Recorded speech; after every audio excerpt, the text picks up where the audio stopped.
Assalamualaikum. I am from arrahmansoft.com. Today we will learn the code of student management system. Let's start the video.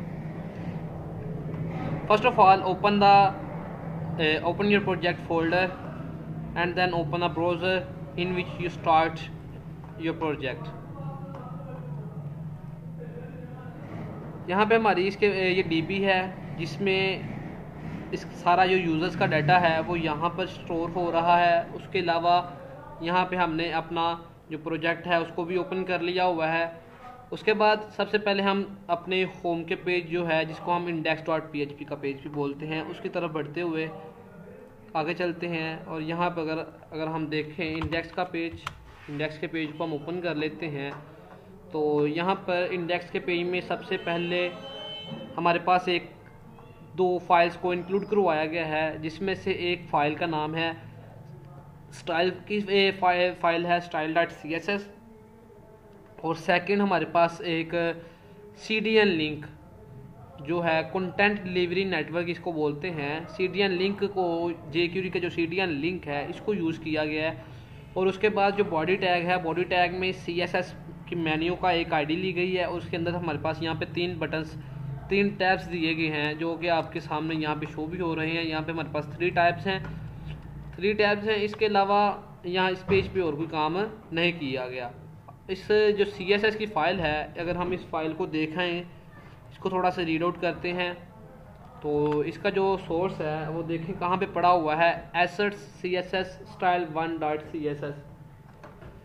तो इसमें हम चलते हैं और जाकर अगर अपनी CSS को ओपन करते हैं style1.css,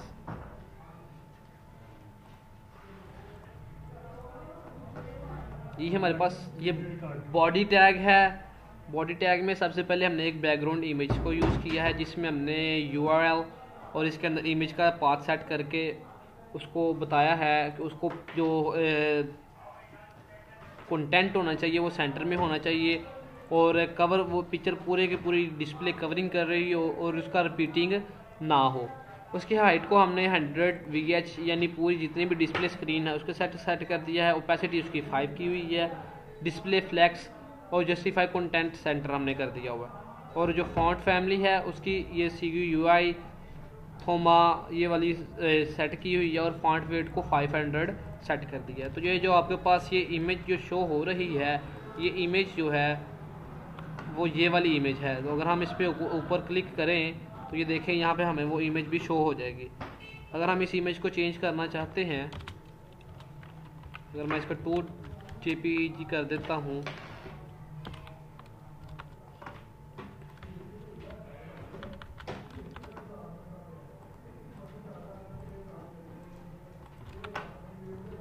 ये इमेज हमारे पास मौजूद नहीं है इनकी इस वक्त। तो हम नेक्स्ट मूव करते हैं। उसके बाद हमारे पास जो CSS मेन्यू है उस मेन्यू को देखते हैं अगर हम, तो सबसे पहले CSS मेन्यू ULI और इसके अंदर जो A टैग है उन सबको इकट्ठे ही डिज़ाइन किया गया है। क्या डिज़ाइन किया गया? मार्जिन 0, पैडिंग 0, लिस्ट स्टाइल वगैरह उनको नन करके बॉक्स साइजिंग उनको दे दी गई है। उसके बाद जो CSS मेन्यू की क्लास है क्लास है उसमें हमने क्या किया, उसकी विड्थ ऑटो कर दी है, फॉन्ट फैमिली उसको ये दे दिया है और कलर एज आ वाइट कलर दे दिया है। तो ये इसकी थोड़ी सी स्टाइलिंग की है। स्टाइलिंग के बाद नेक्स्ट हम अगर हम मूव करें अपने लॉगिन पेज की तरफ, तो अगर हम देखते हैं लॉगिन के पेज को ओपन करते हैं यहाँ से,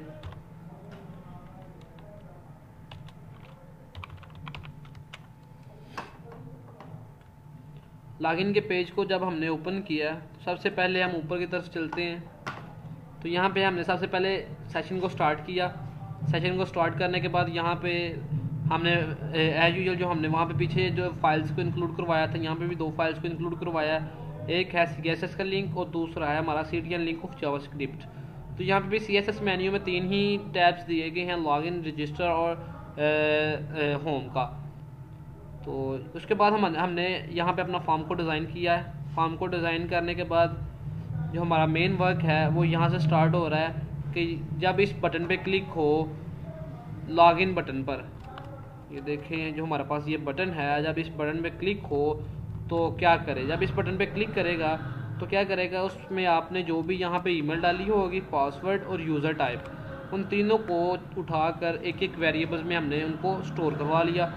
स्टोर करवाने के बाद हमने क्या चेक किया है कि इफ़ यूज़र टाइप कि ये जो है इनमें टाइप्स में से ये जो टाइप्स हैं, अगर इनमें से जो कोई टाइप अगर टीचर है तो क्या करेगा, फर्स्ट ऑफ ऑल हमारे पास स्टूडेंट है, अगर स्टूडेंट है तो क्या करेगा, क्यूरी एक वेरिएबल मैंने बनाई stack asterisk from users where email and password is equal to ये कि यूजर्स के टेबल से चेक करें। अगर हम अपना यूजर्स का टेबल भी साथ ओपन कर लें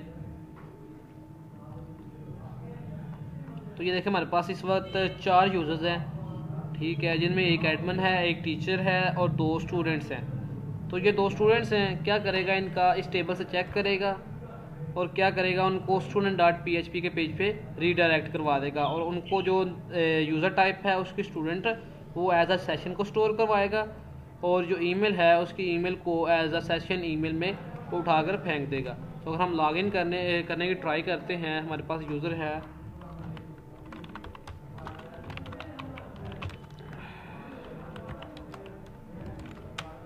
तो ये देखिए इसने student.php के पेज पे हमें रीडायरेक्ट कर दिया और इसके बाद हम इसको लॉग आउट करके फिर अपने लॉगिन के पेज पे चलते हैं और नेक्स्ट हम देखते हैं जी कि अगर उसका यूज़र नेम और पासवर्ड में से कुछ चीज़ अगर गलत है तो अगर हम वो गलत भी दे के देखें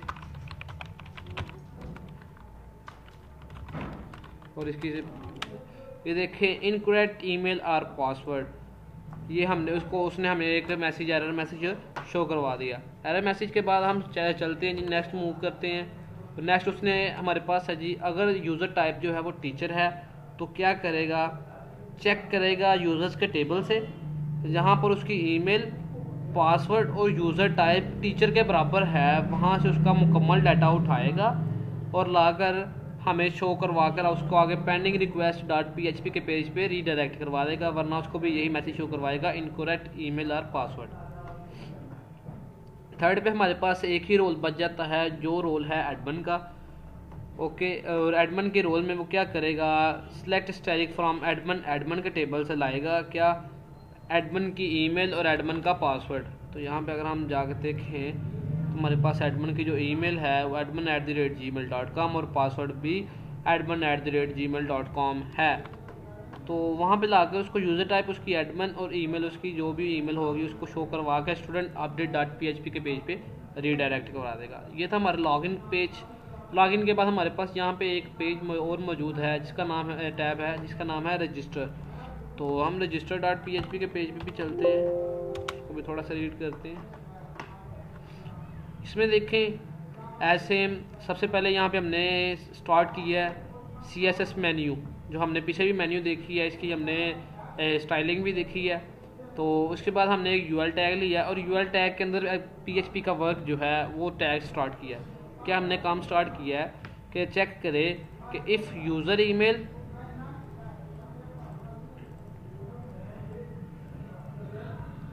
ये जो ईमेल है और पासवर्ड हमने यहाँ पे जो सेशन क्रिएट किए थे इनको एक वेरिएबल्स में स्टोर करवा लिया। स्टोर करवाने के बाद यहाँ पर देखने से पहले हम आपको एक चीज़ और दिखाते हैं कि लॉगिन करवाने के बाद यहाँ पे मैं लॉगिन करवाता हूँ एडमिन को। ये ज़रा पेज को देख लें, ये पेज का डिज़ाइन देखें, यही पेज का डिज़ाइन हमें एक और जगह पे मिल रहा है, हम उसको जगह को भी आपको दिखाते हैं।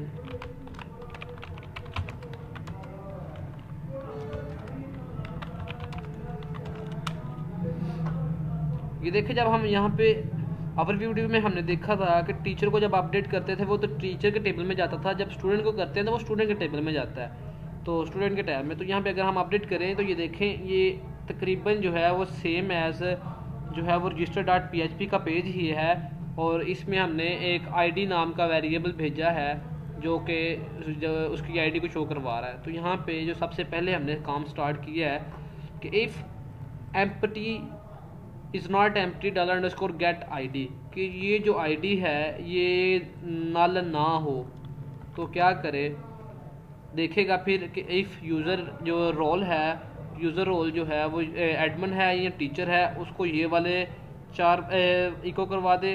अगर तो यूज़र रोल स्टूडेंट है तो उसको कौन से 4 टैब्स दिखाएगा, वो ये वाले टैब्स दिखाएगा। इसके अलावा यहाँ पर अगर हम देखें तो अगर वो तीनों रोल नहीं है, ना एडमिन है, ना टीचर है, ना स्टूडेंट है, तो चौथा रोल हमारे पास मौजूद नहीं है। लेकिन फिर भी यहाँ पे एल्स में लगा हुआ है कि उसको ये वाले 3 टैब्स दिखाता रहे, जो कि हमें पहले भी दिखाई दे रहे थे। उसके बाद हमने यहाँ पे स्टार्ट की यूज़ किया है कि if is not empty $_get ID की, जैसे हमने पहले बात किया कि ये जो ID का वेरिएबल हमें URL में आ रहा है कि ये एम्प्टी ना हो। ये जो $_get है ये इस वेरिएबल को गेट करने के लिए यूज़ किया जा रहा है। अगर तो वो एम्प्टी नहीं है तो उसको एक ID, जो उसकी वो ID आ रही है, उसको एक वेरिएबल में स्टोर करवाया। और यहाँ पे हमने अपनी क्यूरी चलाई है select static from users where ID is equal to this ID, कि जहाँ पर ये वाली ID है वहाँ से सारा कुछ डाटा उठा लाओ।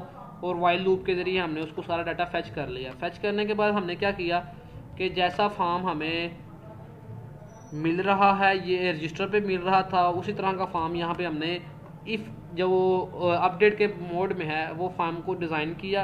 और डिज़ाइन करने के बाद जो उसकी वैल्यू है उस वैल्यू को यहाँ पे इस वैल्यू टैग के अंदर PHP को यूज़ करते हुए पेस्ट कर दिया। और उसकी जो भी वैल्यू, सेल नंबर को सेल नंबर में, नेम, ईमेल, पासवर्ड वगैरह वगैरह को यहाँ पे हमने सेट कर दिया। उसके बाद यहाँ पर हमारे पास जो अपडेट का बटन है, कहते हैं कि अगर इस अपडेट के बटन पे क्लिक किया जाए, अपडेट पे क्लिक किया जाए तो क्या करेगा, नेम, ईमेल, सेल नंबर और पासवर्ड को उठाएगा, एक वेरिएबल में स्टोर करवा देगा। स्टोर करवाने के बाद अपडेट कर देगा यूजर्स के टेबल को और ये सारा कुछ सेट कर देगा। कहाँ पे सेट करेगा ये हम बता रहे हैं जी, where ID is equal to dat ID। dat ID means this ID, जहाँ पे ये वाली ID मौजूद है वहाँ पर उसका डाटा जो है मुकम्मली अपडेट कर देगा। ये था हमारा अपडेट मोड। अपडेट मोड के बाद हम अपना चेक करते हैं जी सिंपल मोड। उसके अलावा अगर हम वापस लॉग आउट करने के बाद जो सिंपल है कि अपडेशन के लिए हम उस पेज पे वापस नहीं आ रहे और register.php के पेज को ओपन करते हैं तो यहाँ पे देखें ना ही यूज़र का नेम आ रहा है वो वाला, ना ही कुछ डाटा आ रहा है, ना ही ऊपर वाले हमारे टैब्स को चेंज हुए हैं। और हमारे जब टैब्स चेंज नहीं हुए तो क्या वो करेगा, ये है एल्स पार्ट हमारा, कि अगर वो सेशन की ID जो है वो नल है, ये देखें ऊपर ID का वेरिएबल हमारे पास URL में नहीं आ रहा तो ये नल है। तो नल के लिए हम क्या करते हैं, वही फॉर्म हमने क्रिएट कर दिया। क्रिएट करने के बाद अब इस पे बटन का नाम भी रजिस्टर है और इसकी ID भी रजिस्टर है, जिसको हम गेट करके आगे इसका काम करेंगे। ये देखें अगर वो रजिस्टर पे क्लिक करता है तो क्या करेगा, इंसर्ट कर देगा जो भी डाटा होगा उसका। इंसर्ट करने के बाद इसको मैसेज दिखा देगा रजिस्टर सक्सेसफुली बट पेंडिंग। ये था हमारा register.php का पेज। उसके बाद हम लॉगिन अगर करते हैं तो सबसे पहले हम एडमिन को देखते हैं जी।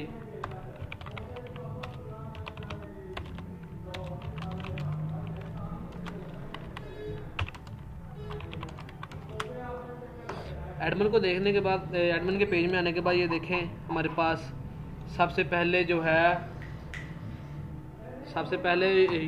स्टूडेंट यूज़र डिटेल का पेज ओपन हो गया।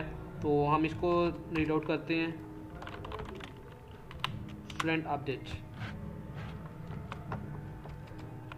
इस पेज का जो नाम है वो स्टूडेंट अपडेट है और हमने वो पेज ओपन कर लिया है।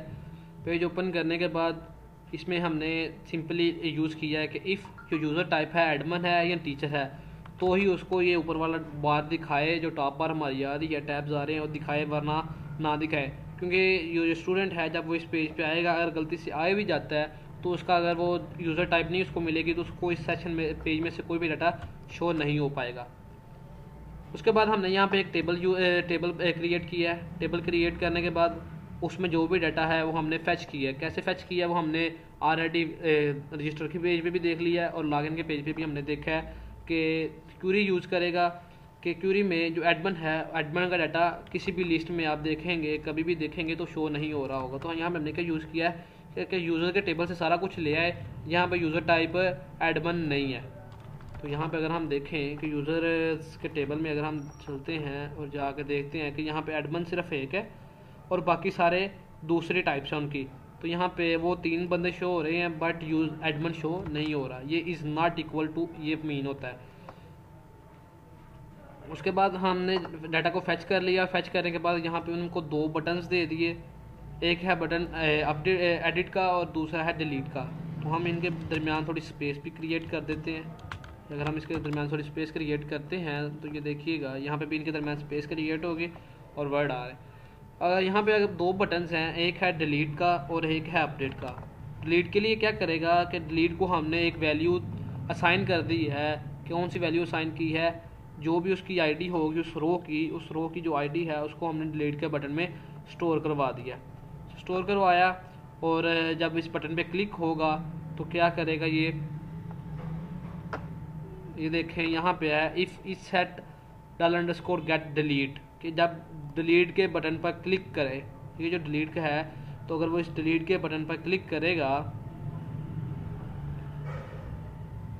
तो क्या करेगा, आईडी को रख देगा इस डिलीट की आईडी के बराबर। और क्या कौन सी क्वेरी चलाएंगे हम, डिलीट फ्रॉम यूजर्स, जहाँ पर उसको ये आईडी मिलेगी वहाँ पे उसको डिलीट करके उसी पेज पे दोबारा रीडायरेक्ट करवा देगा। और उसको एक वेरिएबल हमने असाइन फिर कर दिया del=1। del=1 मीन्स डैट कि जो डिलीट है वो सक्सेसफुल हो गया। 0 होता तो यहाँ पे है डिलीट नॉट सक्सेसफुल। अगर वो डिलीट सक्सेसफुल है तो यहाँ पे देखें जैसे हमने आईडी को यूज़ किया था कि if is not empty $_id हमने वहाँ पे यूज़ किया था, यहाँ पे हमने किया डेल।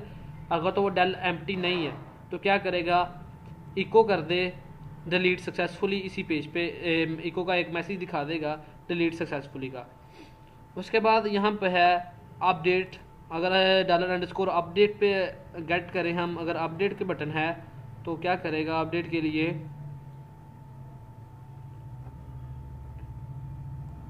अपडेट के बटन पे जब वो क्लिक करता है तो यहाँ पे आप देखेंगे कि href टैग जो है हमारे पास उसमें वो जा रहा है जी addTeacher.php के पेज पे, और साथ उसके साथ जा रही है ये वाली आईडी।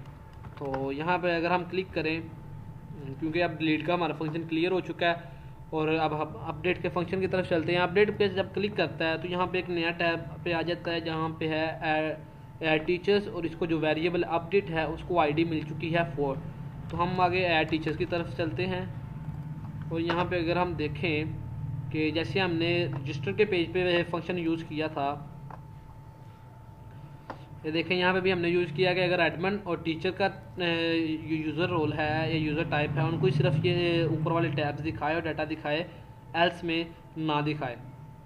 दिखाने के बाद यहाँ पे है सबसे पहले कि इफ़ इज़ नॉट एम्प्टी, यही चीज़ कि ये जो वेरिएबल है ये एम्प्टी ना हो तो क्या करेगा, उसको एक आईडी के बराबर रख देगा, क्योंकि यहाँ पे इसकी आईडी ही आ रही है और कुछ नहीं। तो क्या करेगा, यूज़र के टेबल से डाटा लाएगा सारा उस आईडी के रिलेटेड और फैच कर देगा। क्या फैच करने के बाद फिर हमने एक इफ यूज़ की है कि अगर तो उसका जो यूज़र टाइप है, इस बंदे का यूज़र टाइप, ये जो हमने स्टूडेंट डिटेल्स है, अगर ये देखें ना स्टूडेंट के स्टूडेंट पे आप क्लिक करें तो वो ऐड स्टूडेंट के पेज पे जा रहा है, जबकि अगर हम यहाँ पे टीचर के बटन पे क्लिक करें तो टीचर पे आ रहा है। टीचर पे भी वही चीज़ हमने यूज़ की है और जो स्टूडेंट है उसके लिए भी हमने उसको ऐड टीचर के पेज पे ही भेजा है। ये देखें क्योंकि हमने एक ही अपडेट का बटन है और उनको दो पेजेस पे मैनेज किया। तो कैसे मैनेज किया है उसको ये देखें कि हमने देखा है कि गेट करेगा सबसे पहले यूज़र के टेबल से इसकी आईडी के ज़रिए, और फिर देखेगा कि अगर इसकी यूज़र टाइप स्टूडेंट है तो इसको अगर register.php के पेज पे रीडायरेक्ट भी करवा देगा। उसको एक वेरिएबल भेजेगा आईडी के नाम का जो कि होगा $ID। ये हो गया, हमने register.php के पेज पे स्टार्ट पे पढ़ा था कि जो हमने स्टार्ट पे रीड किया is not empty $_id get ID. तो ये आईडी जो है वो इसको ये स्टूडेंट अपडेट के पेज से होकर स्टूडेंट अपडेट के पेज से जाएगी ऐड टीचर के पेज में। उसको आईडी ऐड टीचर के पेज में वो चेक करेगा कि अगर इसकी यूज़र टाइप स्टूडेंट है तो इसको रजिस्टर के पेज पे भेज दे, क्योंकि रजिस्टर के पेज पे स्टूडेंट्स अपडेट होते हैं। तो क्या करेगा, उसकी आईडी वो असाइन करके भेज देगा। एल्स में क्या करेगा, क्योंकि रजिस्टर का हमने पढ़ चुका है, अब हम इसकी एल्स पढ़ते हैं कि अगर यूज़र रोल टीचर होगा तो क्या करेगा। टीचर होगा तो क्या करेगा, जो ऐड का पेज था हमने उसी पेज को यहाँ पे फेंक दिया, क्योंकि जब ऐड टीचर पे भी अगर हम क्लिक करते हैं सिंपली तो ये देखें वही टेबल है, बट जब हम इस पे क्लिक करते हैं तो इसके साथ वो दूसरा टेबल हमें शो नहीं हो रहा, बट उसका सिर्फ सिंपली डाटा शो हो रहा है। तो सिंपली डाटा के लिए देखें कि हमने यूज़र के में टेबल में भी देखा था कि उसकी वैल्यूज़ में जाके उनकी वैल्यूज़ जो हैं रो की जो वैल्यू हैं उनको उठा के वहाँ पे हमने फैच करवा के उनके अंदर फेंक दिया। उसके बाद यहाँ पे जो बटन अपडेट है, अपडेट के लिए भी वही सिंपल प्रोसेस है कि क्या करेगा, नेम, कोर्स और पासवर्ड वगैरह को उठा के अपडेट कर देगा यूजर्स के टेबल को, और दोबारा क्या करेगा, स्टूडेंट अपडेट के टेबल में जाएगा, पेज में जाएगा, और उसको एक वेरिएबल असाइन हमने कर दिया अपडेट 1, यानी कि अपडेट सक्सेसफुली। तो यहाँ पे अगर हम देखें कि अपडेट 1 के लिए क्या मैसेज है हमारे पास, तो यहाँ पे आप देख सकते हैं कि अब अगर तो वो अपडेट नल नहीं है तो क्या करेगा, अपडेट सक्सेसफुली का उसको मैसेज शो करवा देगा। एल्स पार्ट में क्या है, एल्स पार्ट में ये है कि वो सिंपली टीचर्स को इंसर्ट कर रहा है, इंसर्ट करके उसको साथ ही शो करवा रहा है। इंसर्ट कैसे कर रहा है, ये सबमिट के बटन पे जब क्लिक करेगा तो क्या करेगा, सबमिट के बटन पर जब क्लिक करेगा तो वेरिएबल्स में उसकी वैल्यू स्टोर करवाई, जैसे उसने अपडेट किया वैसे ही उसने इंसर्ट कर दिया यूजर्स के टेबल में, और उसी को ऐड टीचर्स के पेज पे दोबारा रीडायरेक्ट करवा दिया। और डाटा फेच कर रहा है, वो कैसे कर रहा है, वो यहाँ पे हो रहा है कि सिलेक्ट करेगा यूजर्स के टेबल से जहाँ पे यूज़र टाइप होगी टीचर। तो ये हमने ऐड टीचर भी रीड कर लिया और अपडेट टीचर को भी रीड कर लिया। इस पेज का डिलीट भी हो गया, अपडेट फंक्शन भी। उसके बाद हम चलते हैं जी पेंडिंग रिक्वेस्ट में, जो हमारे पास लास्ट हमारा है। तो इसको पेंडिंग रिक्वेस्ट को हम रीड आउट करते हैं। अगर हम पेंडिंग रिक्वेस्ट में चलते हैं तो इसके ऊपर भी हमारे पास सबसे पहले हमने कनेक्शन को इंक्लूड करवाया, और यूज़र का टाइप जो है उसको एक वेरिएबल में, और ईमेल भी एक वेरिएबल में हमने स्टोर करवा लिया। स्टोर करवाने के बाद यहाँ पे वही सेम हमने यूज़ किया कि अगर एडमिन टीचर है तो उसको ये वाली 4 जो है नैव बार्स की जो टैब्स हैं वो दिखाए, एल्स में कुछ भी ना दिखाए। यहाँ पे हमने सबसे पहले एक बटन लिया शो अप्रूव्ड स्टूडेंट का, ये वाला बटन है। उसके बाद हमने फॉर्म को डिज़ाइन किया, टेबल को डिज़ाइन किया। टेबल में हमने डाटा को फैच करवाया कि यूज़र के टेबल से सारा कुछ उठा के ले आए। जहाँ पर ये देखें, इस बटन का हमने नाम दिया है शो ऑल। ये शो ऑल यानी जितने भी अप्रूव्ड स्टूडेंट्स हैं उनको दिखा दे। तो क्या करेगा, जब इस बटन पे हम क्लिक करेंगे तो यूज़र्स के टेबल से सारा कुछ ले आएगा, जिसकी यूज़र टाइप स्टूडेंट भी होगी और स्टेटस क्या होगा, अप्रूव्ड। अप्रूव्ड का स्टूडेंट जब होगा तो सारा कुछ यहाँ पर हमें शो करवा देगा उसका डाटा। अगर तो वो कुछ भी नहीं है तो उसको हम करवा देंगे नो पेंडिंग रिक्वेस्ट एग्जिस्ट। जैसा कि ये अभी मैसेज शो हो रहा है, ये मैसेज शो हो रहा है अभी सिंपली, ये भी शो अप्रूव्ड स्टूडेंट्स के लिए मैसेज नहीं है। तो अगर वो वहाँ से सारे स्टूडेंट्स उसको मिल जाते हैं, अगर उस पर बटन पे वो क्लिक नहीं करता तो क्या करेगा, एल्स पार्ट में, क्योंकि अभी हमने इस बटन पे अभी क्लिक नहीं किया तो यहाँ पे कोई पेंडिंग रिक्वेस्ट नहीं है, वो भी शो कर रहा है। तो अगर उस बटन पे क्लिक नहीं करेगा, ये देखें अगर हम इस बटन पे क्लिक करते हैं तो वो अप्रूव्ड स्टूडेंट्स लेकर हमारे पास आ गया। तो अगर हम दोबारा इस पर क्लिक करते हैं तो अब इसको कुछ भी नहीं मिल रहा। तो क्यों नहीं मिल रहा, कि इस वक्त वो क्या कर रहा है, यूजर्स के टेबल में जा रहा है और जहाँ पे पेंडिंग रिक्वेस्ट हैं वो वाली सारा डाटा उठा के यहाँ पे लेके आ रहा है। अब अगर हम यहाँ पे देखें तो यहाँ पे दोनों अप्रूव्ड हैं। तो अगर हम यहाँ पे लॉग आउट करके यहाँ पे अगर कोई हम स्टूडेंट को डालें, लेट्स सपोज हम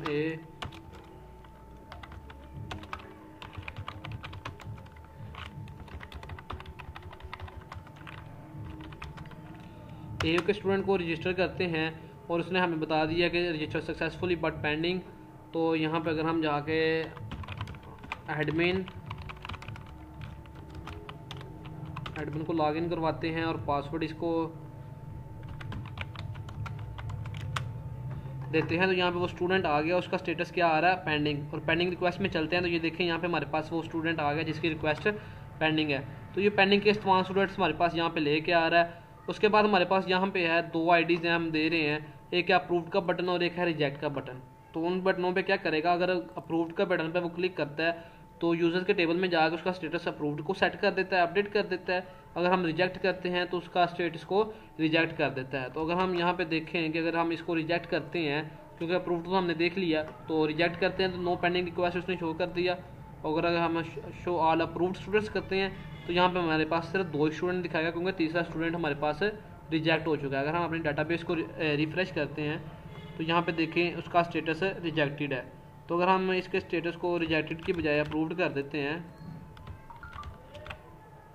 तो ये देखेंगे कि आप अगर इस पेज को दोबारा रिफ्रेश करेंगे तो और अपडेट करेंगे तो ये देखें अब वो हमारे पास शो हो रहा है, क्योंकि अब इसका स्टेटस जो है वो अप्रूव्ड हो चुका है। तो जो हमारे पास टीचर है वो टीचर का भी अगर जो टीचर का, इसके अलावा अगर हम यहाँ पे अपने स्टूडेंट जो था उसको लॉगिन करवाते हैं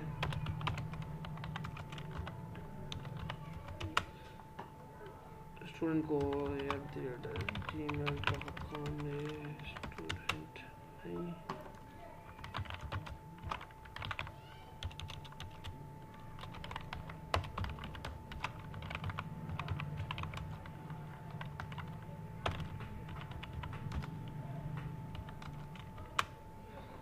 ये हमने अपने स्टूडेंट को लॉगिन करवाया। लॉगिन करवाने के बाद ये आया है स्टूडेंट के पेज पे, जहाँ पे उसको उसकी इंफॉर्मेशन दिखाई दे रही है। तो यहाँ पे अगर हम स्टूडेंट के पेज को ओपन करते हैं, इसको शॉर्टली रीड करते हैं, इसमें सिंपली क्या कर रहा है, कुछ भी नहीं, सिंपली हमने उसका जो भी डाटा है उस यूज़र के रिलेटेड क्या करेगा, जो भी उसका डाटा होगा, अगर यूज़र टाइप स्टूडेंट है तो क्या करेगा, जो भी ये वेरिएबल में पड़ी हुई है ईमेल और यूज़र टाइप, उस यूज़र टाइप और ईमेल के लिहाज से उसका डाटा ला कर उसके सामने शो करवा देगा और उसको एक अपडेट का बटन है भी शो करवा देगा, जैसे कि ये आपके सामने इसको शो हो रहा है। तो इसके बाद अगर अपडेट करता है तो उसी की इन्फॉर्मेशन अपडेट हो रही है, तो ये हमने रीड आउट ऑलरेडी कर लिया हुआ है। तो ये है लॉग आउट। अगर हम करते हैं तो लॉग आउट में क्या करता है, उसके सेक्शन को डिस्ट्रॉय कर देता है। लॉगिन है, लॉग आउट के पेज में सिंपली सेशन को अनसेट, डिस्ट्रॉय और उसको होम के पेज पे रीडायरेक्ट कर देता है। तो ये था हमारा शॉर्ट सा project student management system. Thank you for watching this project.